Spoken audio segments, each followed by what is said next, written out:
Chief justice का नस्ला tower की ज़मीन बेचकर अलॉटीज़ को मुआवजे की अदायगी का हुक्म। चीफ जस्टिस पाकिस्तान काजी फाइज ईसा की सरबराही में सुप्रीम कोर्ट कराची रजिस्ट्री में नस्ला टावर के मुतासरीन को मुआवजा अदायगी से मुतल्लिक केस की समाअत हुई, जिस दौरान मुतासरीन के वकील ने दलाई देते हुए कहा कि नस्ला टावर के बिल्डर का इंतकाल हो चुका और ताहाल मुआवजा नहीं मिला। अदालत ने 44 मुतासरीन को मुआवजा अदायगी का हुक्म दिया था। इस पर अदालत ने कहा कि नस्ला टावर के मुतासरीन मलकियत के दस्तावेजी शवाहिद के साथ ऑफिशियल असाइनी से रब्ता करें।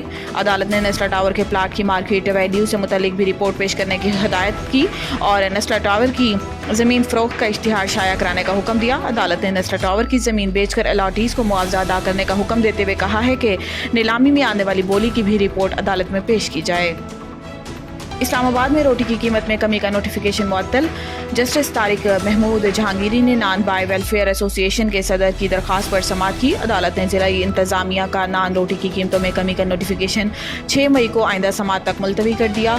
डिस्ट्रिक्ट इंतजामिया के नुमाइंदे ने बताया कि कानून में तरमीम करके DCOs को कीमत के तयन का इख्तियार दिया गया है। नान बाइयों के वकील बैरिस्टर उमर एजाज गिरानी ने दलाइल दिए कि आटा यहाँ महंगा और किराया भी ज़्यादा है, कंट्रोलर जनरल के पावर सेक्शन 3 के तहत नहीं है। जस्टिस तारिक महमूद जहांगीरी ने कहा है कि क्या तंदूर वालों से पूछा कि आटा कितने का आ रहा है या बस लोगों को खुश करने के लिए ऑर्डर जारी कर दिया।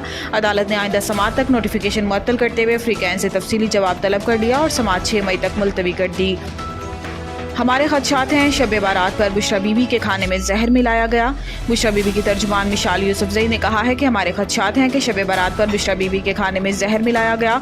हमें पता चला शब बारात पर बुशरा बीबी के इफ्तार के खाने में टॉयलेट क्लीनर के 2-3 कतरे मिलाए गए। इस खाने के बाद से बुशरा बीबी की सेहत ख़राब हुई और रोज़ बिगड़ती जा रही है। इन्होंने कहा है कि गिरफ्तारी से पहले बुशरा बीबी को ब्लड प्रेशर और शुगर समेत कोई मसला नहीं था। गिरफ्तारी के बाद से इनकी सेहत ख़राब है, कुछ ना कुछ तो ज़रूर हुआ है। अदालत 3 हफ्तों से कह रही थी कि बुशरा बीबी के मेडिकल टेस्ट कराए जाएं। मेडिकल टेस्ट इस वक्त क्यों नहीं हुए? कौन था जो मेडिकल टेस्ट में रुकावट डाल रहा था? इनका कहना था कि बेनज़ीर भुट्टो या मरियम नवाज़ की बात होती तो वो सियासी शख्सियात हैं।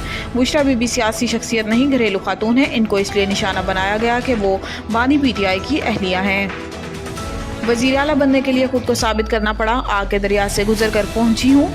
वज़ीर आला पंजाब मरियम नवाज शरीफ ने पुलिस ट्रेनिंग कॉलेज शोहू में लेडी कांस्टेबल की पासिंग आउट परेड की तकरीब से खिताब करते हुए कहा है कि पास आउट परेड में शामिल लेडी पुलिस बहुत अलर्ट है।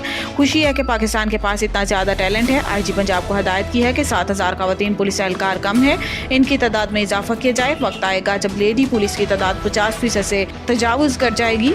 मरियम नवाज ने कहा है कि ख़वातीन बहुत मेहनती हैं, सुपर ह्यूमन की तरह काम करती हैं। माएँ भी, बेटियाँ भी हैं, बहनें भी हैं, प्रोफेशनल भी हैं। जितनी मेहनत से ख़वातीन काम करती हैं कोई सोच भी नहीं सकता। खुशी हुई कि इस दफ़ा पुलिस सोर्ड ऑफ ऑनर एक नौजवान खातून को दी। इनका कहना था कि पहली बार पुलिस यूनिफॉर्म पहना तो एहसास हुआ पुलिस की नौकरी या CM का हलफ हो बहुत ही जिम्मेदारी का काम है। मेरा दिल में इंतकाम का जज्बा नहीं होता, जालिम को सजा देते हुए भी तकलीफ होती है।